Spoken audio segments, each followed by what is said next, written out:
Saya tidak mau nyalahkan siapapun. Ini kesalahan kolektif kita. Mari kita bersihkan.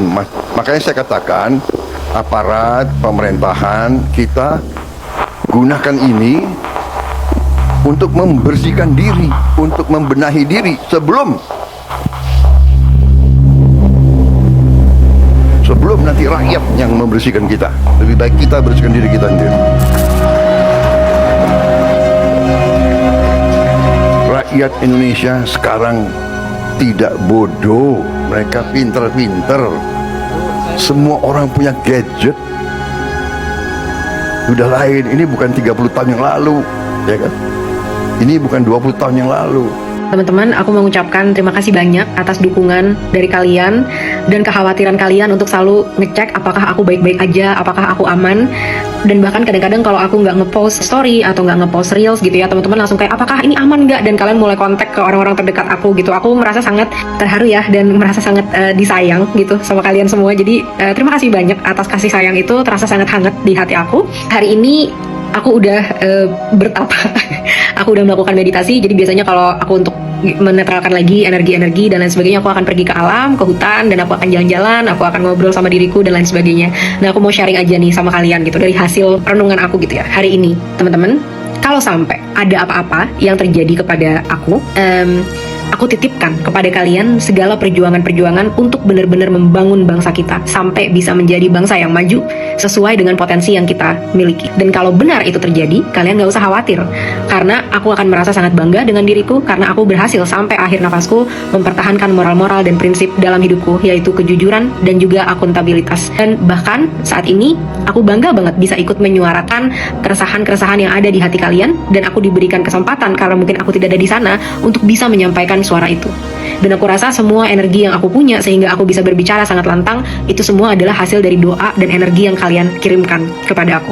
Tapi juga walaupun aku sudah tahu apa kesimpulannya, juga aku sudah juga mengambil rencana-rencana dan strategi pastinya untuk mengamankan diriku dan keluargaku juga. Kita cuma bisa berusaha, tapi hasilnya kita serahkan lagi ke yang lebih berkuasa. Nah, tapi namanya kita sedang melakukan perjuangan, teman-teman. Kita nggak boleh fokus hanya kepada rasa takut dan kekhawatiran dan hal terburuk yang mungkin terjadi. Kita juga harus fokus membakar emosi dan semangat kita untuk menimbang-nimbang dan membayangkan hal terbaik yang bisa terjadi dari semua ini. Sudah banyak pencapaian kita sampai saat ini, teman-teman. Pencapaian pertama, kita sudah berhasil membongkar bagaimana kebobrokan yang ada di pemerintah kita. Kita sudah berhasil menunjukkan bahwa segala macam kata-kata jahat yang dilemparkan kepada rakyat itu semua tidak ada artinya, karena dia tidak bisa bertanggung jawab sampai akhir, dia tidak mempunyai argumen untuk mempertahankan itu, dan justru sampai yang terjadi di hari ini. Mereka semua sudah akan merasa kapok sejak saat ini. Kita nggak akan lagi ngelihat ada pejabat-pejabat yang petatang-petenteng, karena mereka akan tahu ada resiko dari perbuatan mereka yang semena-mena terhadap rakyat.